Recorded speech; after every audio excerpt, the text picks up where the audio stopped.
नमस्कार मित्रांनो, स्वागत आहे तुमचं आपल्या आजच्या या व्हिडिओमध्ये. आजच्या या व्हिडिओमधचं बनवण्याचं कारण हे आहे की परप्लेक्सिटी AI जे आजचं भारताचं ट्रेंडिंगवालं सॉफ्टवेअर किंवा ट्रेंडिंगवालं जे AI आहे त्याच्याबद्दल.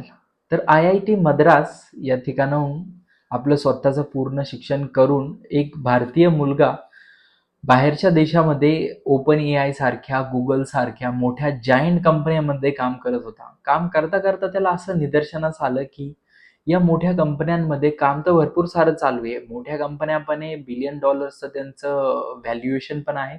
बट यामध्ये कुठेतरी काहीतरी एक प्रॉब्लेम आहे, काहीतरी एक समस्या आहे असं त्याला समजलं. जसं आपण Google यूज करतो, Googleवरती आपण काहीही टाइप करतो, त्याचं Google आपल्याला आन्सर देतं. त्याच्याबद्दल काही ज्या रिलेटेड ज्या लिंक्स वगैरे आहेत किंवा वेबसाईट्स आहेत त्या आपल्याला Google दाखवतं. त्याच्यावरती क्लिक करून आपल्याला हवी ती माहिती मिळते. पण आज त्या माहितीमागे भरपूर सारे अल्गोरिदम्स लपलेले आहेत, भरपूर साऱ्या कोडिंग्स वगैरे आहेत ते लपले गेलेलं आहे.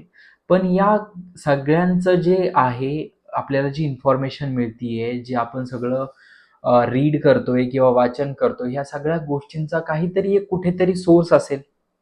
कुठेतरी कोणीतरी ती माहिती स्टोअर करत असेल, कुठेतरी कोणी काहीतरी लिहित असेल, त्यानंतरूनच आपण ते रीड करतोय, वाचन करतोय असं आहे. बट ते कितपत खरं आहे, कितपत खोटं आहे याचं आपल्याला काही माहीत नाही, जोपर्यंत आपण त्या लिंकवरती क्लिक करत नाही.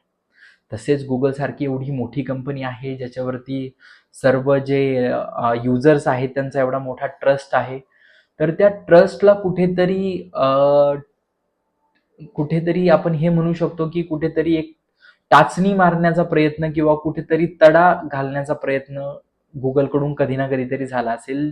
जे आपण बोलू शकतो की ॲड्सच्या माध्यमातून झालाय, की पहिले ॲड्स ज्या आहेत त्या एका साइडला ब्राउझरवरती दाखवल्या जात होत्या. त्यानंतरून त्या मिडलला आणल्या गेल्या, ज्याला येलो हायलाइट करून ते दाखवत होते की ह्या ॲड्स आहेत. त्यानंतरून हळूहळू त्याचं रूपांतर फक्त AD ह्या शॉर्टकटमध्ये करण्यात आलं, की AD मीन्स ॲडव्हर्टाइजमेंट. तर कुठेतरी आपण जी माहिती मिळवतोय, तर त्या माहिती मिळवण्याच्या अगोदर आपल्याला त्या ॲड्स वगैरे ज्या आहेत त्या Google सारख्या मोठ्या कंपनीकडून बघाव्या लागत होत्या किंवा त्या स्पॉन्सर्ड असल्यामुळे त्या सर्वात वरती येत होत्या, जिथं की आपण सर्च करत होतो आणि इनिशियली आपल्याला त्या सर्व ॲड्स दिसायच्या. त्यानंतरून आपल्याला जी ॲक्चुअल आपली जी जेन्युइन वाली जी वेबसाईट आहे ती मिळत होती. तर त्याचंच रूपांतर हे भरपूर साऱ्या गोष्टींमध्ये आपल्याला ॲड्स जे की Googleचा रेव्हेन्यू जनरेट करतात त्याच्या ह्याच्यातून जो आपला ट्रस्ट आहे, जी जेन्युइन वाली जी वेबसाईट आहे ती कुठेतरी खाली स्क्रोल करत आपल्याला शोधावं लागत होती.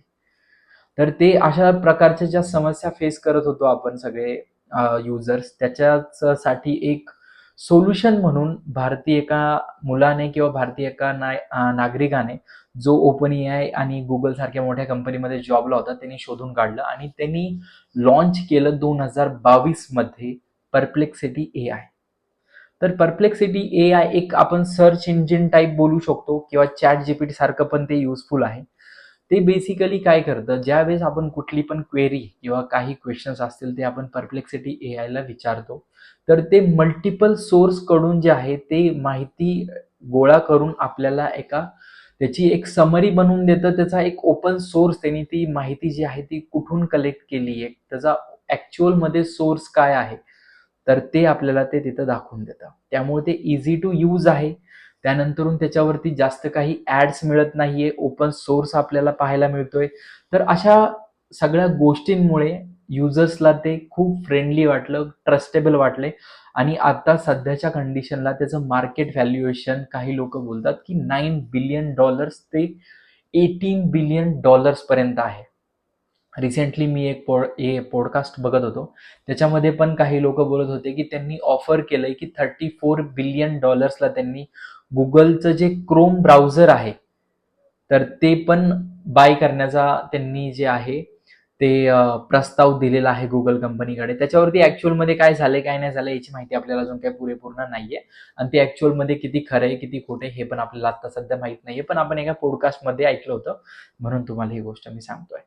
तसंच जर परत पुढे गेलं आपण तर परप्लेक्सिटी AI मध्ये जे बेझॉस, जे Amazonचे फाउंडर आहेत, त्यांनी सुद्धा कितीतरी मिलियन डॉलर्सची जी आहे ती इन्व्हेस्टमेंट केलेली आहे.